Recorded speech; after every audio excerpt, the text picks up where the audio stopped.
प्रथम तो कार्यक्रम बहुत लेट उद्घाटन कौटी हम आ भर कि ये कौन सरकार को नियम 2:20 एम जाकि फुलमाड़ पकड़े आ जोटा कि जो स्टेज थी बासी फुलमाड़ पकड़े।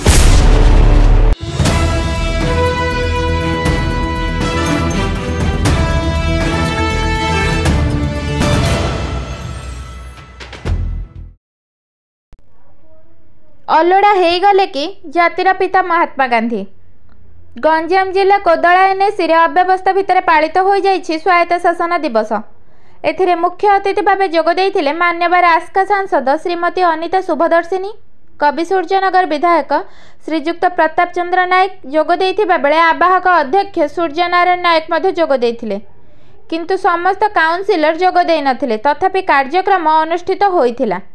कार्यसूची अनुसार सकाळ 6 घंटा समय प्रभात फेरी, 8 घंटा समय बरपुत्र मानक उपरे पुष्प माल्यार्पण पर पताका उत्तोलन, साधारण सभा, पोशाक वितरण ता सहित प्रसाद सेवनर मध्य प्रबंध करा जायथिला। किंतु दुर्भाग्यर कथा जे बरपुत्र मानक पुष्पमाल्य देबा भूलीगले सांसद, विधायक और अध्यक्ष। 11 वार्डर काउंसिलर भगवान पाढ़ी यह जानिला परे निजे जाई दिन 11 घंटा 13 मिनिट समय जातिर पिता महात्मा गांधी प्रतिमूर्ति उपरे पुष्पमाल्य अर्पण करथिले और निज फेसबुक रे एहाको प्रसार करथिले। हेले एही कार्यक्रम रे एते व्यस्त थिले जे गांधीजी कथा मने पड़िलानी राजनेता मानकर। ता सहित सकाळ 8 घंटारू स्थानीय लोक मानकु डाकी बसैथिले मध्य ना जलपानी ना जलखियार व्यवस्था करथिले, जहा कि दुर्भाग्यजनक कथा। एही दायित्व बलिया नामक जड़े युवक को अध्यक्ष देइथिबा नै शुणिबाकु मिलुछि। एहाको नै तीव्र असंतोष स्थानीय लोक मानक मध्यरे प्रकाश पाइछि। गंजाम जिल्लार संतोष कुमार सेठी रिपोर्ट, सठिक न्यूज ओडिशा। मो भगवान पाढ़ी वार्ड नंबर 11 काउंसिलर स्वाधीन प्रार्थी। आज पवित्र निखिल भारत स्वायत्त शासन दिवस कोदला एनएसी परिसर में पालित हो जाइछि, किंतु अव्यवस्था भितर पालित होइछि।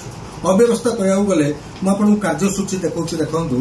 कार्यसूची आमर थिला सकाळ 6 घंटा समय प्रभात फेरी एवं 8 घंटा समय बरपुत्र मानक प्रतिमूर्ति उपरे पुष्पमाल्य अर्पण, तापरे पताका उत्तोलन, तापरे साधारण सभा कार्य आरंभ, तापरे कर्मचारी को पोशाक वितरण, तापरे प्रसाद सेवन। ये जो कार्यक्रम थिला प्रथम तो कार्यक्रम बहुत लेट है प्रथमे आमर जातीय पता उत्तोलन कले, तापर उद्घाटन कले, जोटा कि आमर आ भितर नाही उद्घाटन कौटी हम आ भर कि उद्घाटन नाही।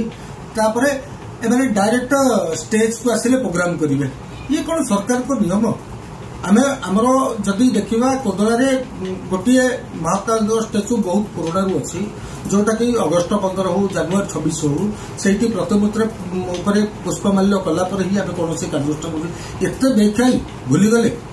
देखिली 11टा पर्यंत जगिली, लास्ट को बाध्य होली 11टा निजे जाकर पुष्पमाल्य देकरी मो धूप लगे मोर कर्तव्य जिते किसी सरइली।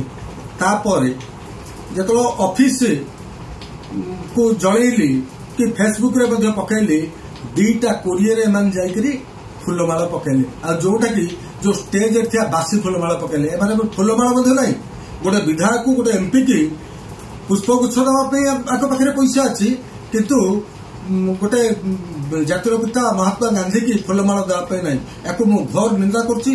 आगामी दिन में दरकार पड़े या धारणा देवी।